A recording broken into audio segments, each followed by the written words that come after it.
para mí, estar hablando con Juan Gabriel sobre un libro de cuentos es un poco, me da una sensación de déjà vu, porque yo conocí a Juan Gabriel hace 20 años en Barcelona, cuando publicó su primer libro de cuentos y su primer libro en general, ¿no? Y entonces no sé cómo me llegó a mis manos ese ejemplar, porque era una edición colombiana,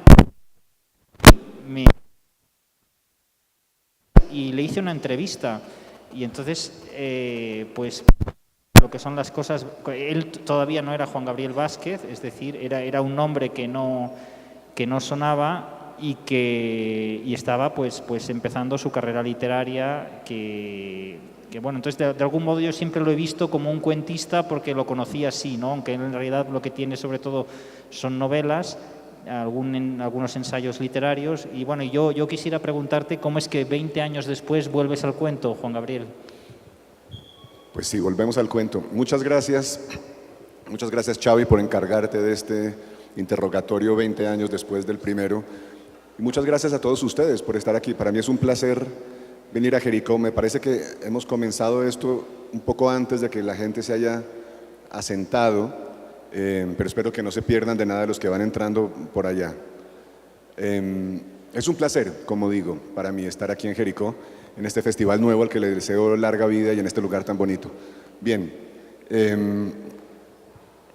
sí, 20 años después de mi primer libro oficial, tengo que aclararte ese punto, que es Los amantes de todos los santos. Digo que es mi primer libro oficial porque antes de ese libro hay dos novelas que yo publiqué con 23 y 25 años y que muy pronto desheredé como a los hijos malos, porque efectivamente me parece que eran ejercicios y algo de valor puedo ver en ellos como un padre cariñoso, pero no son libros que yo pueda imponer a los lectores, ¿no?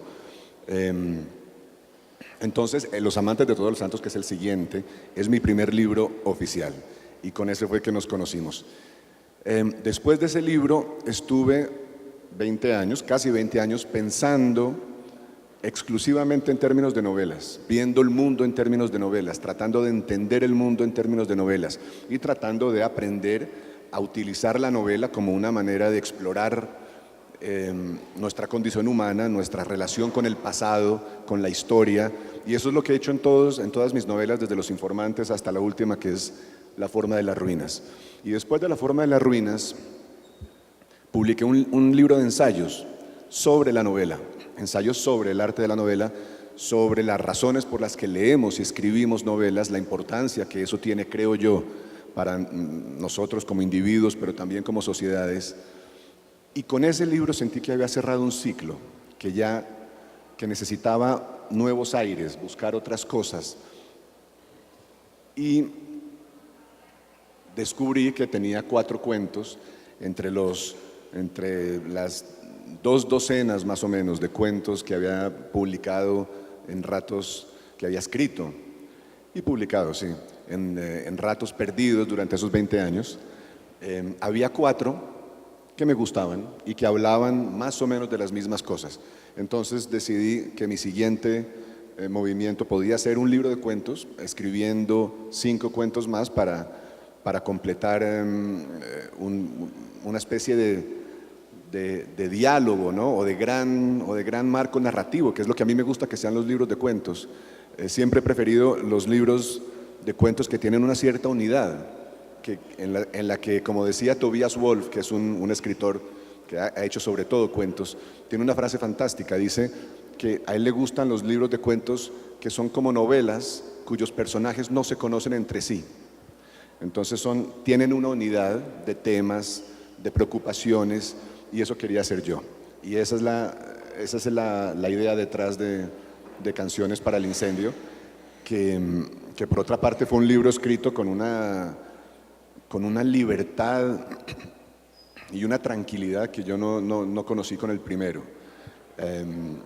El primero, como decía antes, fue escrito y publicado después de que yo hubiera escrito 2 novelas que yo sentía fracasadas.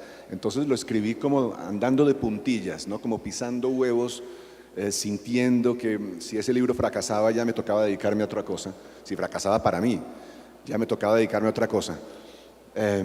Y está escrito con mucha angustia, Los amantes de todos los santos, con mucha angustia en cada paso que daba yo. En cambio, lo escribí con una sensación de libertad, no sé, de vida, me imagino yo, a 20 años de leer con pasión a los grandes cuentistas de mi lengua y de otras. Tal vez esa angustia del escritor que hubo al escribir ese primer libro, aquí ahora se ve, por ejemplo, porque hay un narrador muy parecido a aquel escritor angustiado que tú eras entonces, que es una de las cosas que da unidad a muchos de los relatos, ¿no? Que aparece un aspirante a escritor muy parecido a al Juan Gabriel de entonces y que viene a ser una especie de hilo conductor, ¿no? Sí, es una figura que me ha gustado explorar, ¿no? La idea de ponerme a mí o poner a una figura que se llama Juan Gabriel Vázquez en la línea de fuego para que cuente sus historias, que son mis historias, porque eso me ha llevado a revelaciones muy interesantes sobre lo que soy, sobre lo que creo, lo que siento. Y los cuentos, para mí el cuento como género, tal como lo entiendo yo, hay varias tradiciones en el cuento del siglo XX. Harold Bloom decía que hay dos familias principales. Una viene de Chekhov, que es el cuento realista, que gira alrededor de una emoción, y otra viene de Kafka, que es el cuento fantástico que explora otras cosas. Yo he escrito siempre en la familia de Chekhov, ¿no? Cuentos que lo que intentan, y eso es lo que pasa con estos, es capturar una emoción humana que sea tan sutil, tan frágil, si ustedes quieren, pero tan importante que el cuento es la única máquina capaz de capturarla. Hay emociones, hay revelaciones que tenemos en algún momento de nuestras vidas, hay transformaciones, ¿no? Por las que pasamos en algún momento de nuestras vidas, de las que no se puede hablar en una novela. Las novelas no son capaces de capturar estos momentos. Yo digo que sería, para estas emociones, tratar de escribir una novela sobre ellas sería como tratar de cazar zancudos con una red para mariposas, ¿no? Se pasan a través y uno no logra nada. Eso es lo que hace un cuento. Un cuento es una máquina muy precisa, diseñada para capturar una emoción que nos cambia la vida, pero que es pequeñita, es sutil, es apenas un atisbo de emoción. Y eso es lo que hace Chekhov. La maravilla de Chekhov, este gran cuentista ruso que les aconsejo leer si no lo han hecho ya, que murió con 44 años, pero eso le alcanzó para cambiar el género del cuento y la literatura de Occidente también. Chekhov hacía esto. Chekhov, la gran revolución de este cuentista fue descubrir que la trama de un cuento toda puede ser una emoción, que un cuento puede girar no alrededor de un argumento complicado, ni de una trama sobrenatural, ni de muchas cosas que pasan como en una novela policial, sino que puede ser simplemente una emoción, y el descubrimiento de esa emoción es el reto que el cuento se pone. Yo he tratado de hacer eso en este libro con emociones muy privadas y con vivencias muy privadas, con cosas que a mí me sucedieron. Luego utilizo la ficción para sacarles su significado, pero todos los cuentos están basados en vivencias mías. Sí, de hecho, por eso que cuentas, en realidad se da la paradoja de que con un libro de cuentos a lo mejor es el más autobiográfico de los tuyos, ¿no? Sí, efectivamente. Bueno, ya en La forma de las ruinas, que es mi novela anterior, ya me había puesto yo en la tarea de contar una historia de ficción, pero basándome en mi realidad inmediata y en una vivencia muy, muy directa, que fue el nacimiento de mis hijas, que acaban de entrar. Sí, tú y tú, exacto. Bien. Y entonces, efectivamente, después de esa novela hay un nuevo intento en este libro de cuentos por explorar esas vivencias, esas experiencias directas mías de una manera, de esa manera que solo permite la ficción, que es muy bonito y muy útil esto. Para eso también sirve la ficción, para saber qué fue lo que realmente nos pasó. Y eso sirve para un escritor, pero también para los lectores. Porque son emociones autobiográficas, pero también encontramos datos autobiográficos y referencias que estoy seguro que a ustedes les van a interesar. A mí me gustaría, por ejemplo, que nos explicaras cuando trabajaste con Polanski y Johnny Depp. Cuando Polanski trabajó conmigo, es un gran momento de su vida, ¿no? Esto fue, mira, yo tenía 23 años y vivía en París tratando de ganarme la vida con cualquier trabajito que consiguiera por ahí. Mucho antes, no, ya había publicado la primera de esas 2 novelitas fracasadas. Y en algún momento mi esposa, que era mi novia entonces, pasó por una librería, la librería española de París, y encontró una convocatoria, un papel en un corcho que decía: se necesitan extras para una filmación aspecto mediterráneo, 25 a 35 años, llame usted a este teléfono, no sé qué. Bien, yo solo me enteré de esto cuando me fui de viaje a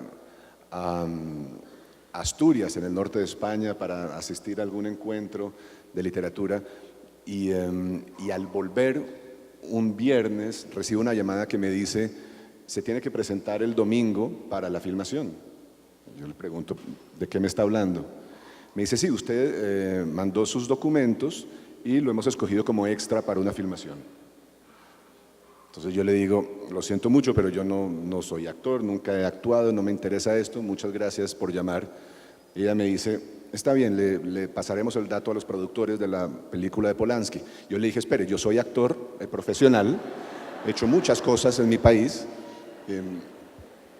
Y así fue como acabé con un bus lleno de gente, llegando al aeropuerto Charles de Gaulle de París para una escena en la que se fingía que el aeropuerto era el de Barajas, y Johnny Depp, en esta película que se llamaba La Novena Puerta, que es probablemente y tristemente la peor película de Polanski, que ha hecho obras maestras, pero esta es un desastre.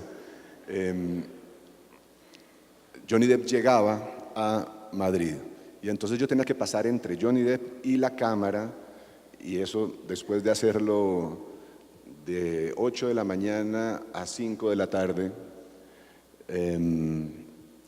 Me fui para mi casa, esperé a que saliera la película y fui a ver la película con mi novia, con una pasión, para mostrarle: mira, estoy en la película de Polanski. Y esa fue la única escena de toda la película que cortaron. Entera, además. Ahora, la siguiente parte de la historia, más o menos esta era el estado de las cosas cuando yo escribí el cuento, porque el cuento pues parte de esta anécdota que es banal y que es frívola, pero el cuento lo que trata de hacer es de rescatarla para hablar de algo que a mí me causó mucho impacto, trabajando no con Polanski, pero sí a unos metros de Polanski durante todo un día, que fue verlo trabajar, verlo funcionar como ser humano, y preguntarme yo, sabiendo de la tragedia que le pesaba encima, preguntarme cómo funciona un ser humano después de que le ha sucedido algo como lo que le sucedió a él. Eso es lo que cuenta el cuento. Seguramente ustedes todos saben que la mujer de Polanski fue asesinada por el grupo de Charles Manson en el año 69 en condiciones muy, muy brutales. Y entonces yo me preguntaba si eso se ve en la cara de una persona, ¿no? Y cómo sentir empatía, cómo tratar de acercarme para sentir el dolor de una persona. Fueron preguntas que me suscitó ese día, viéndolo a él de cerca. Y el cuento gira alrededor de eso.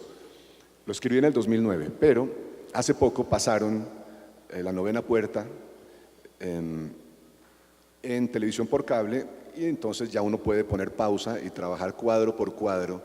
Y ahí estuve yo en una escena de aeropuerto que no era la mía, pero me puse a investigar cuadro por cuadro, a ver si de repente me alcanzaba a ver.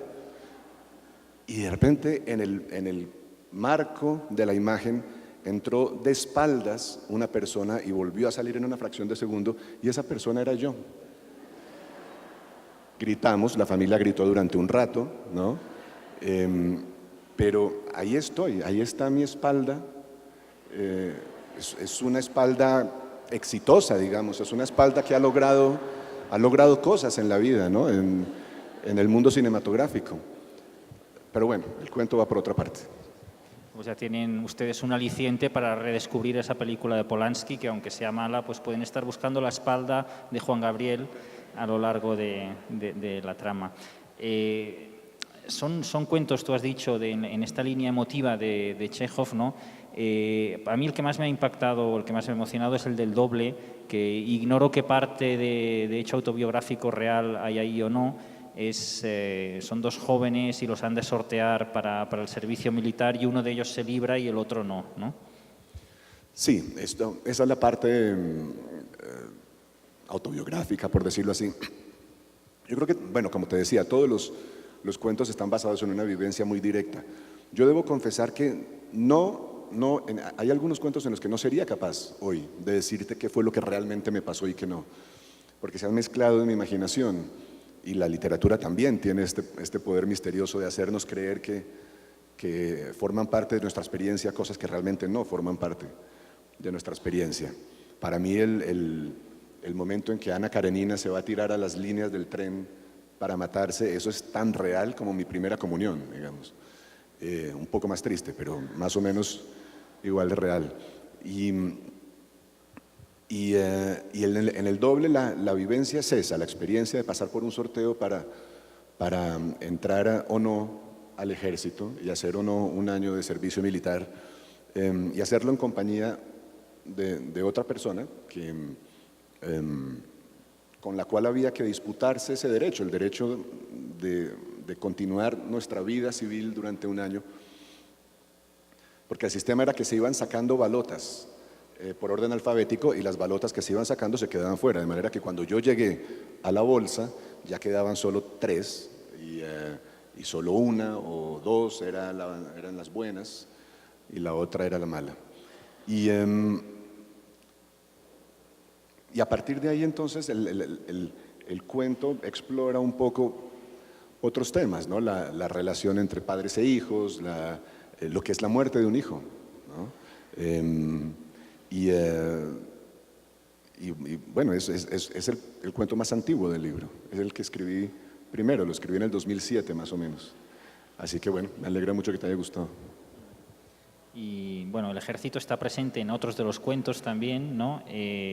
Por ejemplo, el de las ranas, ¿no? Que hay un desertor, ¿no? Y que acaba teniendo un curioso oficio que hoy ya se debe de haber extinguido, ¿no? Que se dedica a cazar ranas para hacer la prueba del embarazo, ¿no? Que luego las utilizan para hacer la prueba del embarazo, que es lo que se hacía antes, ¿no? ¿Puedes explicar un poco? Sí, este cuento se lo debo a una persona que conozco, un familiar que ahora debe tener unos 80 y pico de años y que él sí que fue a la guerra de Corea, y después de volver de la guerra de Corea es un personaje picaresco de estos buscavidas fascinantes. Y una de las maneras de ganarse la vida en esa época, con 20 y pocos años, fue bajar de Bogotá a los ríos de los llanos, coger costaladas enteras de ranas y sapos y vendérselas a los laboratorios del centro de Bogotá que hacían la prueba del embarazo. Porque resulta que un médico, un científico argentino, hacía muy poco había descubierto que había una reacción en una rana cuando se le inyectaba la orina de una mujer embarazada. Y eso era una prueba de embarazo absolutamente fiable que duraba 24 horas. Y eso a mí me resultó fascinante. Esta imagen me resultó fascinante. Tomé 3 notas y me puse inmediatamente a escribir el cuento, utilizando también unas memorias de la guerra de Corea sobre un desertor, no alguien que hubiera ido, sino alguien que se había escapado para no ir. Y las dos memorias juntas de la misma persona sirvieron de base al cuento. Yo tengo que decir que es uno de los que más me gusta a mí.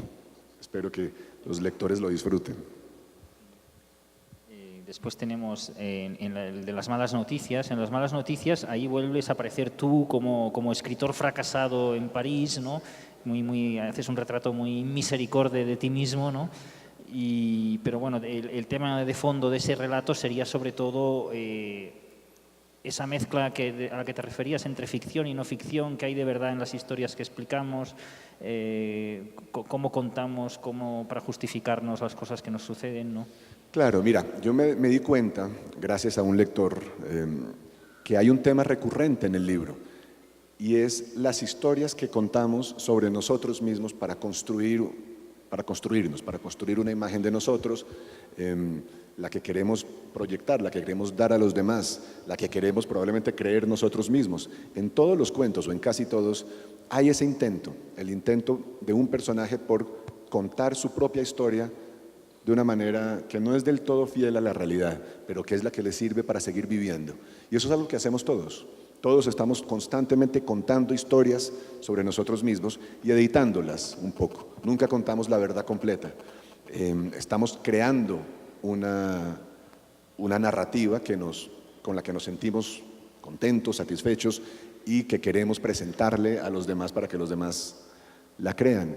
Y los cuentos, yo esto no lo había pensado en el momento de escribir el libro, pero los cuentos se obsesionan con esta idea. Todos hablan de alguna manera de esas mentiras o de esas fabricaciones que contamos sobre nosotros mismos para llevar mejor la vida. Y luego hay también uno en la que apareces como intrépido reportero siguiendo a un grupo de música mexicano, ¿no? que ahí me parece que también hay una experiencia autobiográfica detrás, ¿no? Claro, claro. En el año 2001 me escribieron de una revista mexicana para pedirme que me fuera de gira con los Tigres del Norte. Yo tengo que confesar que primero pregunté quiénes son los Tigres del Norte, y después de que me hubieron explicado no solo quiénes eran, sino qué eran los narcocorridos, cosa que yo desconocía, me pareció fascinante la idea y por supuesto acepté. Y la idea era seguirlos durante un tour de 5 ciudades por España, para luego escribir una crónica que fuera parte de un volumen de homenaje a ellos. Y lo que pasó fue que oí demasiadas cosas, supe demasiadas cosas, me enteré de informaciones que eran demasiado privadas. Y al escribir la crónica, lo que recibí fue una nota de rechazo muy querida. Mire usted, esto que usted ha escrito no se puede publicar, y me sugirieron eliminar todas esas informaciones personales, privadas, que para mí eran la única razón de escribir esta crónica, era contar lo que nadie más sabía.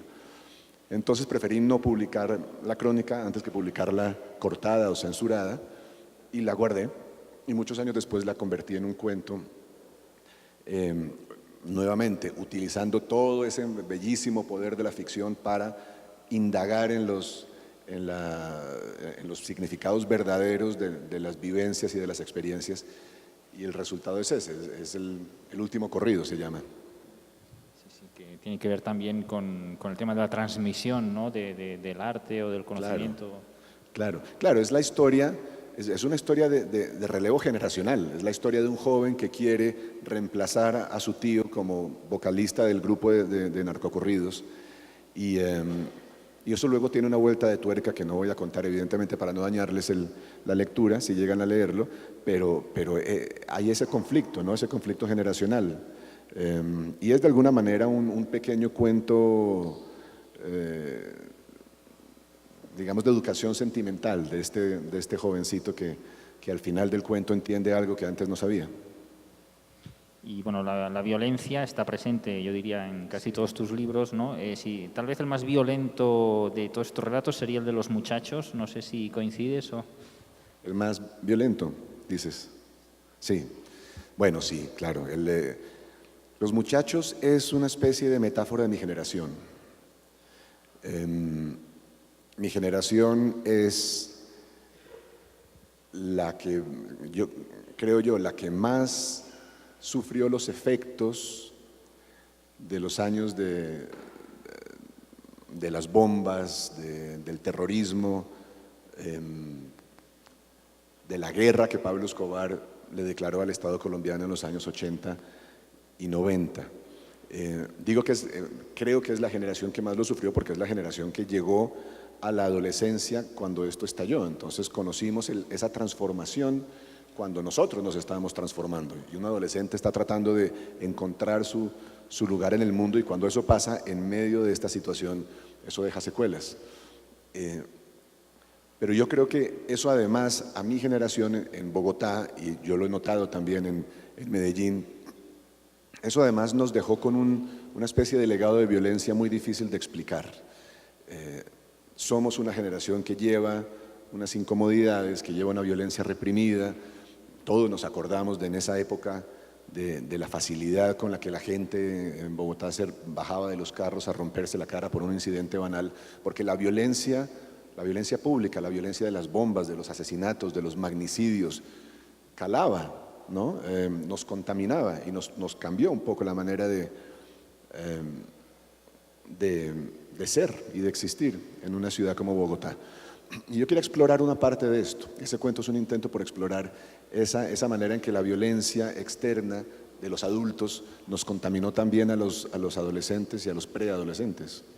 Bueno, ahí lo que impresiona es que los chicos, los personajes, pues en vez de quedar para ir a jugar al billar o para jugar al fútbol, quedan para darse palizas, ¿no? Sí, claro, bueno, no te voy a decir que eso es autobiográfico porque igual me llevan a la cárcel, pero pues yo vi estas cosas, vi las peleas organizadas de los jóvenes, que eran una manera de sacarse la violencia que habían chupado durante todo el día en noticieros, en el discurso de los adultos, en la vida política y social. Esto yo creo que es una de las consecuencias difíciles y menos discutidas de los años del terrorismo, cómo eso cambió un poco la personalidad y el temperamento de toda una generación. Perdón, ¿puedo pedir un par de vasos, que nos ponen la botella aquí y dan muchas ganas? Dale. Después el cuento más largo es el que da título al libro, Canciones para el incendio, y parece como un esfuerzo de contención o de síntesis, es decir, porque otra persona con esta historia te escribe una novela de 600 páginas, ¿no? Sí. Es verdad, sí. Hay muchas historias en ese cuento. Es un cuento muy raro que me costó bastante esfuerzo escribir, porque se trataba de meter en el mismo cuento 2 o 3 historias distintas, y el cuento tiene una estructura en espiral que va desde un soldado colombiano que pelea en la Primera Guerra Mundial y que muere en la Primera Guerra Mundial. Esto es una historia real, el personaje no es idéntico, pero mi personaje está basado en ese soldado colombiano que murió en la Primera Guerra Mundial. Pero luego surgió otro personaje, el de una mujer que a mí me resulta fascinante. Creo que es mi personaje favorito en el libro, esta mujer del último cuento. Y la idea, el reto para mí fue era una especie de futura periodista que luchaba en los años 40 por abrirse espacio en una ciudad absolutamente machista, donde el periodismo era un oficio de hombres, donde no solo el periodismo era un oficio de hombres, sino la vida social era un oficio de hombres. Las mujeres en la Bogotá de los años 40 tenían prohibida la entrada a los cafés. Y el mundo de los cafés bogotanos de los años 40 a mí siempre me ha resultado fascinante. Entonces, enterarme de esto y tratar de buscar con la ficción quién era esta mujer, quién es esta mujer, qué pudo haber hecho, y unirlo con la historia del soldado que murió en la Primera Guerra, ese fue el reto técnico del libro.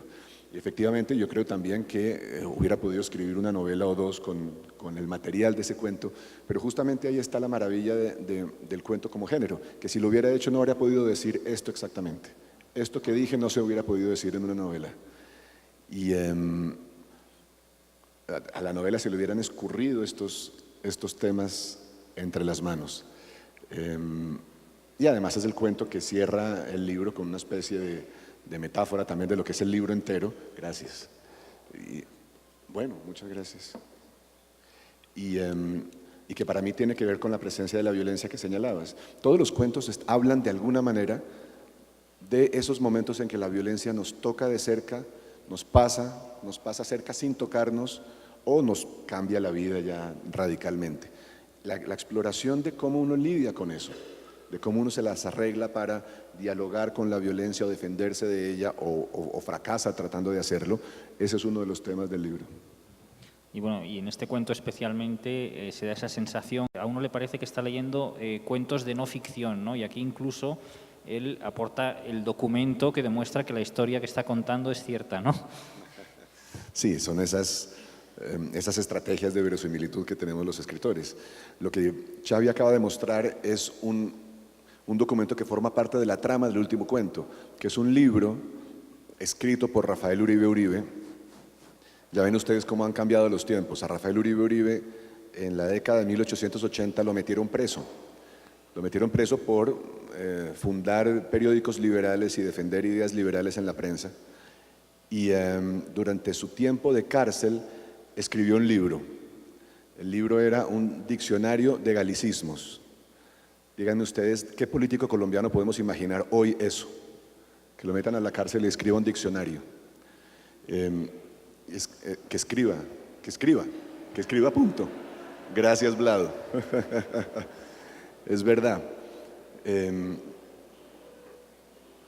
Yo tengo ese documento, yo tengo ese diccionario y lo utilicé en el libro para la creación de una historia, para completar una historia que tiene algo, como todos los cuentos del libro, tiene algo de ficción y mucho de realidad, y en ese sentido me gusta mucho lo que me dices, que sean cuentos de no ficción, porque además siempre he pensado que es verdad eso que decía García Márquez, que la crónica, la definición de García Márquez de crónica era un cuento en el que todo es verdad, y en cambio un cuento, decía, es una crónica en la que todo es mentira. Y eso es un poco lo que traté de hacer ahí. Sí, bueno, de hecho ahí se da un contraste enorme, ¿no? Porque ves al personaje que está en medio de las trincheras de la guerra mundial y que está preocupado por cuestiones gramáticas, filológicas, por el lenguaje que utilizan los soldados, por las expresiones que dicen, ¿no? Entonces ahí un poco, eso produce un efecto cómico, pero supongo que era real, que sucedía así, ¿no? Claro, era real. Este personaje está basado en un soldado hijo de colombianos que vivía en París cuando estalló la guerra y allí tuvo que escoger entre sus dos nacionalidades en algún momento. Había escogido la colombiana, pero como sentía una especie de lealtad profunda por Francia, se unió a la Legión extranjera para pelear con la Legión extranjera. Y todo gran parte de lo que se cuenta ahí sobre él son hallazgos que yo hice en documentos. Era un personaje fascinante, era poeta, era amigo de Santiago Perestriana, que era el hijo de un presidente liberal de los años 70, de 1870, que era por derecho propio un personaje muy interesante, Santiago Perestriana, amigo de Rubén Darío, amigo de Unamuno, conoció a Joseph Conrad. Hay quienes dicen que le ayudó a Conrad a escribir su novela Nostromo. Y ese personaje conocía a este soldado colombiano, con lo cual hubiera podido seguir inventándole ramas a la historia para escribir esa novela, pero me parecía injusto también con el género del cuento que siempre está pidiendo. Los escritores siempre estamos sufriendo una especie de presión extraoficial por escribir una novela, ¿no? Y yo les he oído a muchos escritores, les he oído con preocupación decir, empecé a escribir un cuento, pero la idea es tan buena que la voy a convertir en novela. A mí me parece una equivocación esto. Y lo que traté de hacer fue vindicar un poco también el territorio del cuento. Decirles a los lectores, los cuentos tienen una manera especial de hablar de la realidad y son capaces de decirnos cosas que no nos dice la novela, que no podría decirnos la novela. Y proteger el territorio de estos materiales para escribir un cuento se me volvió una especie de obsesión. Bueno, de algún modo, la primera aproximación que todos tenemos a la literatura es el cuento, ¿no? Que es lo que nos cuentan cuando nos vamos a dormir, ¿no? Bueno, yo comencé leyendo a los grandes maestros latinoamericanos como la mayor parte de mi generación, y ahí hay mucho cuento fantástico. Es decir, en esa generación, de Borges, de Cortázar, una década después, de Felisberto Hernández, también García Márquez y Carlos Fuentes tienen cada uno un par de cuentos que son obras maestras. Por supuesto, Juan Rulfo, el gran Juan Rulfo. Somos parte de una tradición literaria que entiende el cuento mejor que todas las demás, con la excepción probablemente de la lengua inglesa. En Estados Unidos hay una gran tradición de cuentos, y en Irlanda. Para mí el mejor libro de cuentos de la lengua inglesa dublineses de James Joyce, que les recomiendo también. Entonces, crecer con esa tradición también te marca, también marca una relación con el género, te apasiona la lectura de cuentos, ¿no? Te hace que te apasiones por la lectura de cuentos. Y nos damos cuenta de que el cuento como género puede construir la reputación de un escritor, ¿no? Borges, famosamente, es uno de los escritores más importantes del siglo XX sin haber escrito nunca una novela. Y Chekhov, que es, digamos, el papá de todos nosotros, de todos los que tratan de escribir un cuento realista son hijos de Chekhov. Él escribió una novela solamente y no es realmente demasiado buena. Cambió el mundo con cuentos, a punta de relatos cortos. Y tus cuentos, de todas formas, yo creo que perderían, por ejemplo, si uno de ellos se lee en una revista, porque sí que pones, no sé si lo haces después, pero sí que hay esos elementos que le dan la unidad al libro, ¿no? O, por ejemplo, el libro se abre y se cierra con dos relatos en los que aparece una misteriosa fotógrafa, el mismo personaje, que es como la que nos está haciendo de introducción y a la vez de cierre, ¿no? Sí, es verdad, hay una simetría. También todas estas son neurosis de escritores, pero son también convicciones de cómo se construye un libro de cuentos sobre todo. La construcción de un libro de cuentos no es gratuita, el orden de los cuentos, de los funerales de la mamá grande, no es gratuita, fue muy meditada por García Márquez y está muy pensada la idea de terminar con ese cuento justamente, los funerales de la mamá grande. Si lo hubiera puesto de primero el libro no sería el mismo, pero es un gran clímax de ese libro. Y aquí pasa lo mismo, es verdad que hay ese personaje que se repite en el primer cuento y en el último.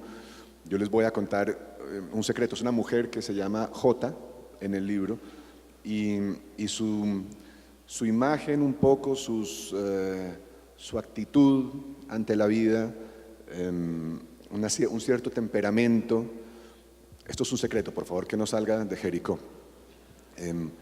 Está basado muy de cerca en Jesús Abad, que no solo es mi amigo, sino que es uno de los fotógrafos más talentosos e importantes de Colombia. No se preocupen que él ya lo sabe, a él ya le conté, sí, no pasa nada. Y hablando ahora del título, Canciones para el incendio, bueno, tus cuentos tienen siempre o muy a menudo personajes sensibles metidos en situaciones realmente horribles, ¿no? Como gente que tiene pues una sensibilidad por la cultura, que es emotiva, que es empática, pero que se meten pues eso, en las trincheras de una guerra o en medio de una explosión y un poco, yo creo que el título que das es un poco cómo te sientes tú a lo mejor cuando estás escribiendo en medio del incendio y tú estás allá buscando la parte poética o bonita o literaria, ¿no? Sí. Así está bien visto. Sí, bueno, los personajes son... A mí me gusta que esta capacidad que tiene el cuento para sorprender a un personaje en el momento en que la vida le cambia, generalmente para mal, ¿no? Y explorar este momento es una de las cosas que tratan de hacer los cuentos. Pero el título, que encuentra una especie de justificación en el último párrafo del libro, habla también de algo que una lectora en estos días me ponía en los siguientes términos. Esto es nuestra vida como colombianos. Todos estamos viendo cómo sobrellevamos los incendios de nuestra vida, cómo sobrellevamos la violencia de nuestro país, la que nos ha tocado vivir, la que nos ha pasado de cerca, la que hemos visto. Todos tenemos canciones para el incendio, decía ella. Todos tenemos una historia en la familia que contamos y contamos una y otra vez sobre un momento en que la vida parece incendiarse. Todos los cuentos tratan de hacer eso. Luego hay otra obsesión del cuento como género que está en todos los cuentos de este libro, que es los secretos. No todos los personajes principales tienen un secreto. Hay un momento en La Dama del Perrito, que es uno de los mejores cuentos que existen. Búsquenlo si no lo han leído, es de Chekhov, La Dama del Perrito de Anton Chekhov. Y en él se dice, el narrador dice en algún momento que todos los hombres, el personaje principal se da cuenta de que todos los hombres tienen una vida secreta y que esa vida es las más de las veces lo más interesante que tienen. Entonces la vida que vemos no es lo más interesante que una persona tiene para ofrecer. Y dice el narrador que tal vez por eso es la obsesión del hombre moderno, estamos hablando de 1899, pero la obsesión del hombre moderno con la privacidad es eso, porque cuando se viola nuestra privacidad nos están sacando a la luz lo que tenemos más interesante. Y bueno, eso es algo que al cuento como género le ha interesado mucho siempre, tratar de explorar los secretos de los seres humanos. A eso se dedican los cuentos de este libro. Pues otra cosa también es que en algunos de los cuentos son los propios personajes, a lo mejor en un corrillo o en una recepción, que están contando sus cuentos o sus batallitas a otros personajes, ¿no? Y ahí un poco esa reflexión a un segundo nivel de historias que un personaje le cuenta a otro, ¿no? Sí, la idea de transmitir, mira, nos dicen que quedan 5 minutos. Lástima. La idea de los relatos que nos contamos es eso también, ¿no? Los relatos que nos contamos, un mecanismo que se repite mucho en cuentos que a mí me gustan mucho, de Borges, sobre todo, de Chekhov nuevamente, de Alice Munro. Alice Munro, no he hablado de ella, yo le construiría una estatua. Le recomiendo también que la busquen, es una cuentista canadiense, ganadora del premio Nobel hace unos años, que para mí es una de las grandes escritoras vivas. Y en los cuentos de Alice Munro también pasa esto, que los personajes se revelan al hablar con otro. Y siempre hay un escucha, siempre hay un entrometido que está oyendo la conversación y que es quien puede juntar todos los pedazos perdidos de esas vidas, de las vidas de los otros, y sacarles un significado. Hay muchos cuentos de este libro, no sé si hay alguna excepción, que funcionan así, funcionan con una especie de testigo. El papel lo tiene este individuo que se llama Juan Gabriel Vázquez y que tiene rasgos biográficos que se parecen a los míos, que anda todo el tiempo pendiente de las historias de los otros, robándoles las historias a los otros. Es una manera un poco inescrupulosa que tenemos los escritores de andar por la vida, pero no sé qué venga primero, si la curiosidad por los demás o la escritura, pero están intensamente comunicadas. Uno escribe también por una especie de fascinación con las vidas de los otros. Sí, bueno, eso que dices es curioso porque en el libro sale Juan Gabriel Vázquez sintiéndose culpable por robar historias a la gente que se encuentra y escucha una historia y luego él hace un cuento o hace una novela y dice, bueno, en el fondo soy un ladrón porque la historia era de él, ¿no? Pero eso es un poco también lo que decía García Márquez con el famoso náufrago, ¿no? Que primero le dijo que la historia era del náufrago, pero en realidad no es así, ¿no? Porque en realidad sois los escritores que lo contáis de una manera que lo convierte en interesante. Claro, no, nos quedaríamos en nada si no nos permitieran utilizar lo que vemos, lo que oímos, la gente a la que conocemos. Pero claro, todo eso hay que manejarlo de todas maneras con respeto y con sensibilidad por los demás, claro.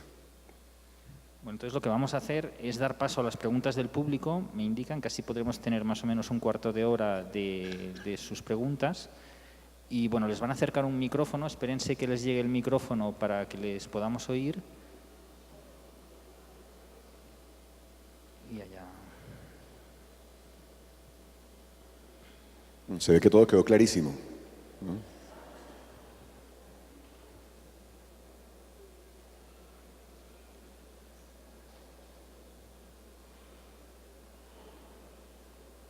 Hay una mano tímida que se levanta. Muy buena.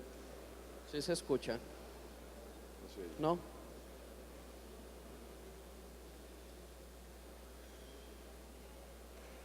Muy buenas tardes. Sí. Buenas tardes, no se oye muy bien, hable. Bueno, primero quería contarte que la orquesta de nosotros, pues la que yo toco en la Universidad de FIT, grabó una obra que se llama La forma de las ruinas. No sé si la conoces o si conoces al compañero que la escribió, creo que es... ¿cómo se llama? Bueno, lo que pasa es que pero si la buscas en YouTube creo que está, pero era para ver si la conocías, que es una obra pues para orquesta sinfónica que grabamos en la Universidad de FIT con el nombre de tu obra. No la conozco, pero he escuchado la música. ¿Sí? Sé que existe, sí. ¿Tú eres responsable de eso? No, yo soy Ah. violinista de la orquesta, pero Ah. era por si la conocías. Muchas gracias. Sí. Sobre sí. La forma de las ruinas se llama, ¿verdad? Sí, bueno, tengo que decir que la verdad es que no se oye muy bien porque nosotros estamos de espaldas a los parlantes, entonces no sé si me siento aquí un rato para oír las preguntas. A ver, repíteme. No, que si conocías la obra, si la... Sí. Ah, bueno, súper. Y ya eso para contarte, y lo que te quería como preguntar es si puedes contarnos de quizás una de las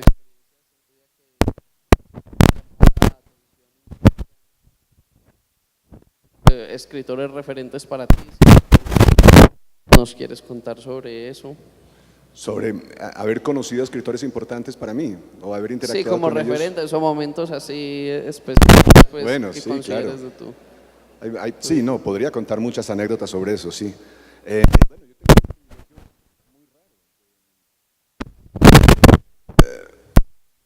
Compartir el mundo en el sentido de estar vivo al mismo tiempo que diríamos casi los fundadores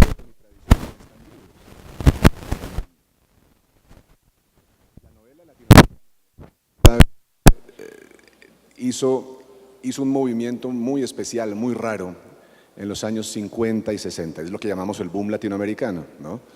Por supuesto que antes de eso había novelas y algunas muy importantes, pero eran islas, eran fenómenos aislados. Pero el boom latinoamericano trajo a la literatura de nuestra lengua una especie de madurez, de atrevimiento, de salto cualitativo que es brutal y uno puede decir que eso cambió radicalmente la novela latinoamericana.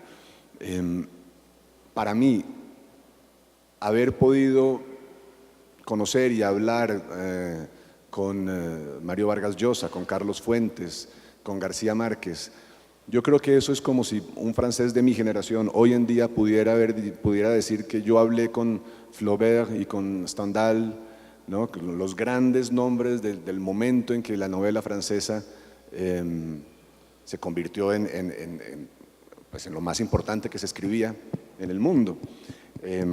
Y esto es un privilegio, es una satisfacción haber compartido un espacio con estos escritores que son grandes, que cambiaron la literatura de nuestra lengua, que para mí son uno de los fenómenos literarios más importantes del siglo XX, el boom latinoamericano. Eso es un placer. Y sobre eso sí, podría contarte muchas cosas, pero nos quedaríamos sin tiempo para nada más. Juan Gabriel, estimado escritor. Perdón, ¿dónde? Hola. Tengo una inquietud con lo que comentaste ahora. Sí. ¿Tú crees que la página, el capítulo de la violencia que nos azotó, que tú mencionaste, no se debe pasar o crees que se debe todavía seguir explorando a nivel narrativo o cinematográfico? Sí, gracias. Yo creo que no hemos llegado al fondo de esto. Yo creo que la prueba de que no hemos llegado al fondo de esto es que siguen saliendo relatos. Los relatos de cualquier tipo, literarios, cinematográficos, documentales, son preguntas que una sociedad se hace. Cuando una sociedad se hace preguntas, empiezan a surgir relatos sobre eso. Y ahora, 30 años después de esos años difíciles, siguen saliendo relatos que tratan de explorar, que tratan de entender lo que pasó. Por supuesto, algunos son sensacionalistas, algunos explotan de una manera, digamos, menos rigurosa y más amarillista las dificultades de esos momentos, lo que nos pasó como sociedad, pero sigue habiendo un intento serio, en muchos casos, por explorar esto. Yo creo que está bien, sí. Yo creo que esos relatos son la manera que tenemos de resolver o de llegar a buenos términos con nuestro pasado, que es un pasado muy difícil. Y como muy bien dice el documental de Daniel Abad, de Smiling Lombana, el legado de esos años, el legado de los años del narcotráfico y del narcoterrorismo sigue muy presente entre nosotros, nos cambió la manera de ser, nos cambió la manera de comportarnos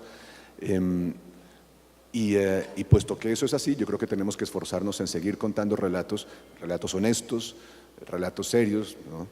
para tratar de llegar al fondo de eso que nos pasó como sociedad y por supuesto que no se vuelva a repetir. Buenas tardes. Juan Gabriel, acá, ¿cómo estás? ¿Dónde? Ah, hola. Bueno, digamos que el cuento se diferencia en la novela en muchos aspectos, desde la parte técnica en su extensión, pero yo quisiera preguntarte, las novelas suyas se han caracterizado mucho por tener mucha investigación. En ese trabajo de síntesis también del cuento, desde la escritura, ¿cómo se relaciona esa síntesis también en la investigación? Ya hemos escuchado un poquito que los cuentos se han enfocado un poco más a vivencias personales, pero desde la investigación, ¿cómo se hace esa síntesis? Sí, necesitaron algunos una cierta investigación también, porque hablan, si un cuento habla de eso que contaba de las ranas o de la guerra de Corea, yo tengo que revisar y precisar ciertos datos. Y si un cuento se monta sobre la vida real de un soldado que peleó en la Primera Guerra Mundial, también eso me exige verificar ciertas cosas. Pero los cuentos no funcionan con ese gran angular que tiene la novela y que exige, ese sí, sobre todo en mi caso, que escribo novelas sobre lo que nos ha pasado como país, sobre nuestra historia. Los cuentos no exigen esa intensidad de investigación, porque lo que tratan de explorar casi siempre es muy íntimo. Aunque algunos de los cuentos estén enmarcados en fenómenos históricos, el tema del cuento, lo que al cuento le interesa revelar, es una cosa muy íntima, muy privada, una emoción, un movimiento de nuestra sensibilidad, mientras que las novelas tienen objetivos o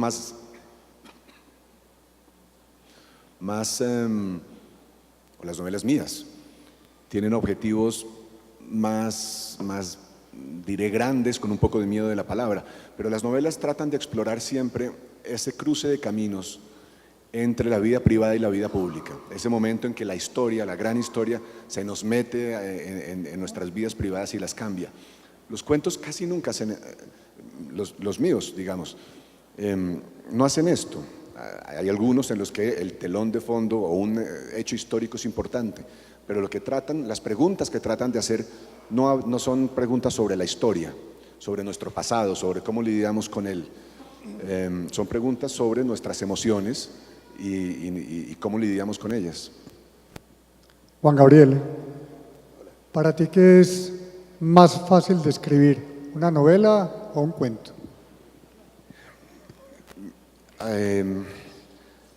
Claro, una pregunta puede ser esa y otra pregunta puede ser una novela o un libro de cuentos. García Márquez decía que escribir un libro de cuentos es más difícil que una novela porque hay que empezar varias veces. En la novela uno empieza una sola vez y echa para adelante, pero en un cuento, en 12 cuentos peregrinos, es cuando dice esto, me parece. Tuvo que empezar 12 veces. Mira, yo creo que el ejercicio, la tarea de escribir una novela larga, de una relativa extensión, digamos, y de una relativa complejidad, puede ser una de las empresas más difíciles que puede asumir un ser humano.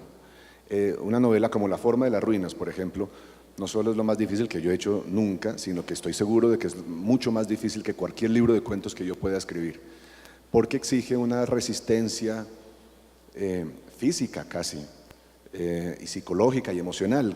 Convivir, escribiendo esa novela, convivir durante 3 años de escritura y 4 más de investigación con el crimen de Gaitán, con el crimen de Uribe Uribe, con mis angustias personales y mis ansiedades personales, tratar de construir un edificio narrativo con todo eso, que sea coherente, que les interese a ustedes los lectores, que trate de decir cosas importantes. Para mí eso es mucho más difícil que un libro de cuentos, aunque sean los cuentos más exigentes, logrados que uno pueda escribir. Yo creo que una novela larga es una de las empresas humanas más exigentes que hay. No sé tú qué piensas. Bueno, hay autores a los que los cuentos les cuestan horrores y depende un poco de cada autor. Hombre, a ti te cuesta porque publicas un libro de cuentos cada 20 años, como media. Buenas tardes, Juan Gabriel. Buenas tardes, hola. Mi pregunta es, ¿qué tan necesario cree que se hace el cuento en la literatura hoy, que todo es tan corto, inclusive la lectura? Y otra, que también podría aprovechar para lanzarle, es cómo estamos en el país en materia de escritores de cuentos. ¿Están surgiendo o son pocos? Sí, sí, bueno, Colombia tiene una tradición de cuentos, una tradición cuentística muy sólida y muy valiosa, sin ser, digamos, lo que es Argentina, que es un país donde el cuento como género tiene una presencia en la vida literaria que yo creo que es mayor, por lo menos en términos de cantidad. Pero creo que hay grandes cuentistas en Colombia, creo que la tradición es fuerte. No sé, a bote pronto se me ocurre, solo por nombrar las generaciones más jóvenes, que es de donde, lo que nos permite un poco medir la temperatura, ¿no?, de un género, la salud de un género. Margarita García Roballo es una extraordinaria cuentista. Creo que está muy bien en ese sentido.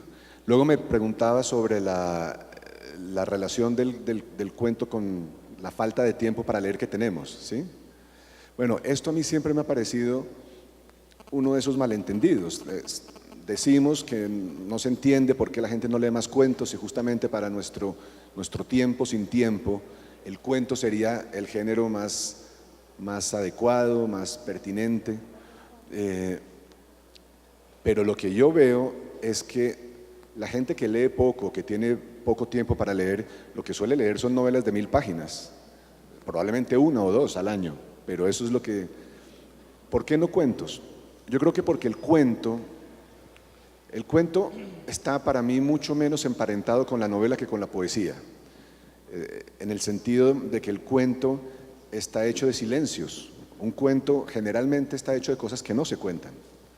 Y eso exige del lector que participe un poco en la creación del significado. El lector lee un cuento y dice, a ver, ¿qué está pasando aquí? Hay varias opciones, yo tengo que poner de mi parte para crear el significado que me está tratando de proponer el cuento. Eso pasa en mayor o menor medida en casi todos mis cuentos favoritos. El lector tiene que un poco poner de sí, poner de su propia sensibilidad, su propio conocimiento de lo que es el ser humano para completar el cuadro que le presenta el texto.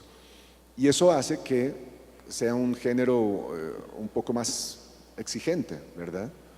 Y yo conozco muchos lectores fantásticos que no tienen paciencia para eso, que quieren que lo que leen les cuente todo, que no tienen paciencia para dejarse interrogar por el cuento y tratar de construir el significado junto con el cuento.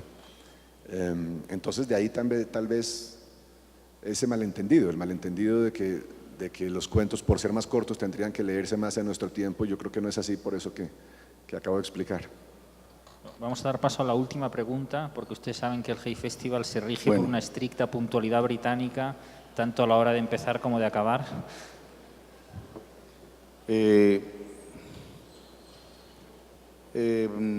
Juan Gabriel, yo he escuchado a usted en varios reportes periodísticos su preocupación sobre la violencia en Colombia. Yo soy profesor del Politécnico Jaime César Cadavid en el área de ética y quiero preguntarle, en sus novelas o en sus cuentos, o cuál de sus cuentos, cuál de sus novelas, podemos decirle a los muchachos que contribuye precisamente en la lectura a tratar de buscarle un poco la solución a las generaciones futuras, la solución al problema de la violencia en Colombia, que todavía pues, no vemos cerca la paz porque llevamos 50 años de violencia, y quisiera que en sus cuentos, en sus novelas, o cuál de ellas nos acerca más a ayudar a buscar un problema, ayudar a solucionar la violencia en Colombia. Bueno, pues primero muchas gracias por el optimismo de pensar que la literatura puede solucionar algo. Yo lo creo, pero la verdad es que no es una opinión mayoritaria. Casi todos mis libros se han obsesionado por eso. Han tratado de hacer preguntas sobre la violencia. Esto que digo es importante porque, como decía Chekhov, a propósito de decía, la labor de un escritor no es dar respuestas, es formular las preguntas correctamente. Lo que han tratado de hacer mis libros es formular preguntas sobre la violencia. ¿Por qué nos ha pasado esto como país? ¿Por qué esta cadena ininterrumpida de violencia a lo largo de muchas décadas, que tiene este talento maravilloso para reencaucharse en actores distintos y para recibir combustibles distintos, como la tierra, como la droga, como lo que sea? Y eso está en casi todas las novelas, me parece, pero está de una manera un poco más explícita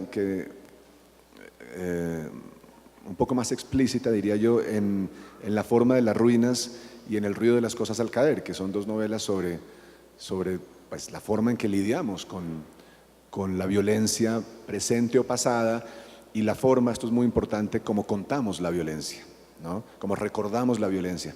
Esto para mí es muy importante porque creo que eso es lo que estamos tratando de hacer hoy como país, ¿no? Todos nosotros aquí estamos tratando de encontrar un relato que cuente nuestra violencia de los últimos 50 años.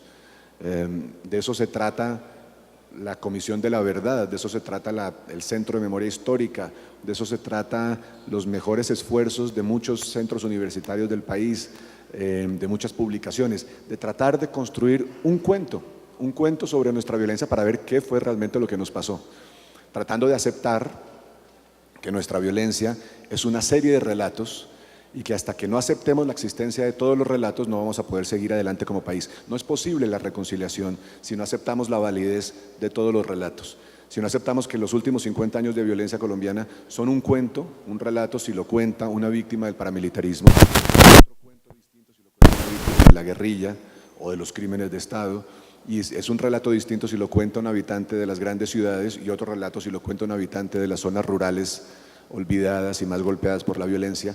Todos esos relatos tienen que encontrar un lugar donde coexistir. En ese gran relato nacional, cuando logremos armarlo, ahí vamos a empezar a ser capaces de reconciliación y de seguir adelante. Y ahí tenemos algo que decir los escritores y los periodistas, y una gran responsabilidad, y los historiadores también. Espero que estemos a la altura.